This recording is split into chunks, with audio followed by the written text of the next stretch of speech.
പ്രിയപ്പെട്ട മുഅ്മിനീങ്ങളെ, അസ്സലാമു അലൈക്കും വറഹ്മത്തുള്ളാഹി. കാസർഗോഡ് സ്വകാര്യ ആശുപത്രിയിൽ ഒരു നഴ്സ് ചെറിയ കുട്ടി ജീവനൊടുക്കിയിരിക്കുകയാണ്. ഇപ്പോഴത്തെ കുട്ടികളോട് തെറ്റ് കണ്ടാൽ ഉപദേശിക്കുകയോ മറ്റെന്തെങ്കിലും പറഞ്ഞു കൊടുക്കുകയോ ചെയ്താൽ അവരുടെ മനസ്സിന് ചെറുതായി വേദനിച്ചാൽ പിന്നെ അവർക്കുണ്ടാകുന്ന മാനസികമായ പ്രശ്നം അവരെ ഇതുപോലുള്ള ഒരു അവസ്ഥയിലേക്ക് എത്തിക്കുകയാണ്. എന്താ ഇങ്ങനെയൊക്കെ എന്ന് നമ്മൾ ചിന്തിക്കേണ്ടിയിരിക്കുന്നു. സംഭവം എന്താണെന്ന് വെച്ചാൽ, ഈ നേഴ്സിന് ഒരു അബദ്ധമുണ്ടായിട്ടുണ്ടായിരുന്നു. സ്മൃതി എന്നായിരുന്നു പേര്. ഈ സ്മൃതി എന്ന നേഴ്സിന് ഒരു അബദ്ധമുണ്ടായിട്ടുണ്ടായിരുന്നു.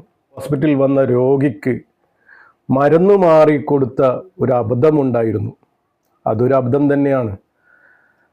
അതിനു വേണ്ടി വഴക്ക് പറയുകയും ഉപദേശിക്കുകയും ചെയ്താൽ അതിൻ്റെ മനസ്സ് നൊന്തിട്ടാണോ എന്നൊരു സംശയമുണ്ട്. അതാ പറഞ്ഞേ, നമ്മളൊരു തെറ്റ് ചെയ്താൽ അത് നമ്മളെ തെറ്റുകൊണ്ട് നമ്മളെ പറയുന്നതാണ് എന്ന് നമ്മൾ വിശ്വസിക്കണം. നമ്മൾ ചെയ്ത തെറ്റ് കാരണം അവർ ഉപദേശിക്കുകയാണ്, നമ്മുടെ തെറ്റ് അവർ തിരുത്തിത്തരികയാണെന്ന് നമ്മൾ മനസ്സിൽ കരുതണം. അല്ലാതെ എന്നെ വഴക്ക് പറഞ്ഞു എന്നുള്ള മാനസിക അവസ്ഥ മനസ്സിൽ വെച്ചുകൊണ്ട് നിന്നാൽ ഇങ്ങനെയൊക്കെ ആയാൽ എങ്ങനെയാണ് ശരിയാകുക? നമ്മുടെ തെറ്റ് തിരുത്തിത്തരുന്നത് നമുക്ക് പഠിക്കാൻ വേണ്ടിയാണ്. അത് വലിയൊരു ആരോപണമായും അപമാനമായും നമ്മൾ മനസ്സിൽ താലോലിച്ചു കൊണ്ടുപോയി ഇങ്ങനെയൊക്കെ ചെയ്യാമെന്ന് വെച്ചാൽ വല്ലാത്തൊരു അവസ്ഥ തന്നെയാണ്. ഇപ്പോഴത്തെ കുട്ടികളോട് ഒന്നും പറയാൻ പറ്റില്ല. തെറ്റുകൾ ചൂണ്ടിക്കാണിച്ച് അത് തിരുത്താനുള്ള വഴികൾ നോക്കുന്നതിന് പകരം മനസ്സ് വേദനിച്ച് ഇതുപോലുള്ള കടുങ്കൈ ചെയ്യാമെന്ന് വെച്ചാൽ എന്താ ചെയ്യുക? ബന്ദിയോട്ടുള്ള സ്വകാര്യ ആശുപത്രിയിൽ നേഴ്സായിരുന്നു 20-കാരിയായ സ്മൃതിയെ ഹോസ്പിറ്റൽ മുറിയിൽ ജീവനൊടുക്കിയ നിലയിൽ കണ്ടെത്തിയത്. അതേസമയം കൊല്ലം സ്വദേശിയായ സ്മൃതിയുടെ മരണത്തിൽ ദുരൂഹത ഉണ്ടെന്ന് സഹോദരിയും അച്ഛനും ആരോപിച്ചു. കൊല്ലം തന്മലക്ക് സമീപമുള്ള ഉരുക്കുളത്ത് നിന്ന് ജോലി തേടി കാസർകോട്ടേക്ക് വന്നതാണ് യുവതി.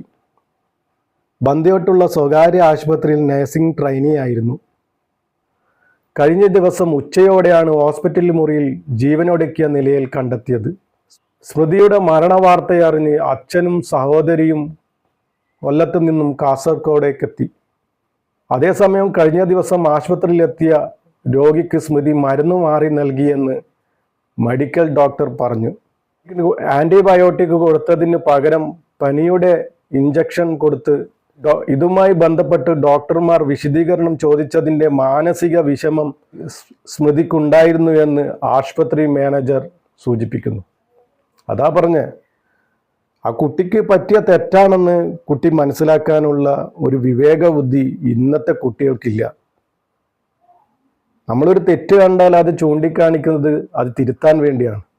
അത് വലിയൊരു അപമാനമായിട്ടാണ് അവർ കാണുന്നത്. നമ്മൾ ചെയ്യുന്ന തെറ്റുകൾ മറ്റുള്ളവർ ചൂണ്ടിക്കാണിക്കുമ്പോഴാണ് നമ്മുടെ തെറ്റുകൾ മനസ്സിലാകുന്നതും നമ്മൾ ശരിയിലേക്ക് കടക്കുന്നതും.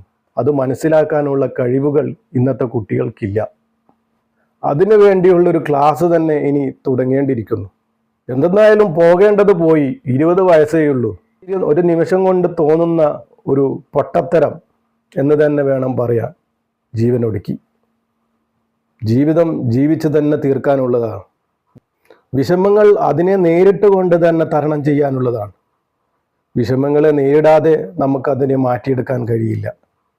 നമുക്കൊരു വിഷമങ്ങൾ വന്നാൽ അതിനെ നേരിട്ടുകൊണ്ടേയിരിക്കുക. അത് താനേ മാറിക്കോളും. അല്ലാതെ ഒളിച്ചോടിയിട്ട് എന്ത് കാര്യം?